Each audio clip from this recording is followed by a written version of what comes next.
Banjo-Kazooie. It's one of my most beloved series and is still remembered fondly by its large fan base. Now, if you're a fan, I'm sure you know about the cancelled Banjo-Free, but what about Banjo-Kazoomie, or Banjo-Karting? Yes, not one but two attempts by Rare to make a Banjo-Kazooie racing game. Now, Rare have had a pretty good history of racing games, with classics like Diddy Kong Racing and Mickey's Speedway on the N64. There's even been a Banjo-Kazooie racing game in the form of Banjo Pilot on the Game Boy Advance, although that game was originally supposed to be Diddy Kong Pilot before the Microsoft sale.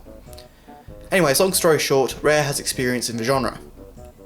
Now in 2004, not too long after the sale, work began on the prototype for a game called Banjo-Kazoomie. The main draw of the game was the ability for players to construct their vehicles by using a myriad of different parts. In the background you can see concept artwork of two possible carts that could be made in the game. Now if this sounds familiar to you, well, it should, because this is basically the origin of Banjo-Kazooie Nuts and Bolts. But why did Kazoomie never see the light of day?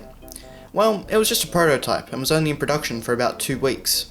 They were simply testing out a concept, and in the end, they decided not to go with it.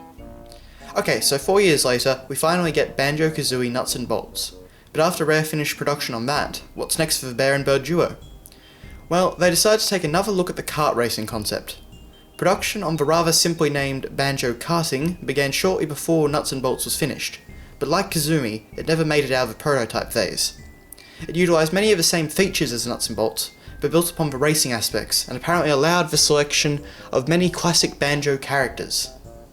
As you can see, a lot of artwork was made for the game, but alas it was not to be. Rare began exclusively developing Kinect games, and so the project was scrapped. Interestingly though, this game is the reason that Banjo is in Sega All-Stars Racing.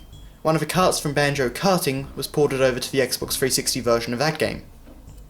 But there you have it. 2 attempts at a Banjo-Kazooie based racing game which both never saw the light of day.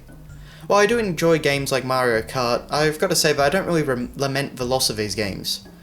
Although I definitely think that a Banjo-Kart racing game would have been better received in 2004 than in 2009.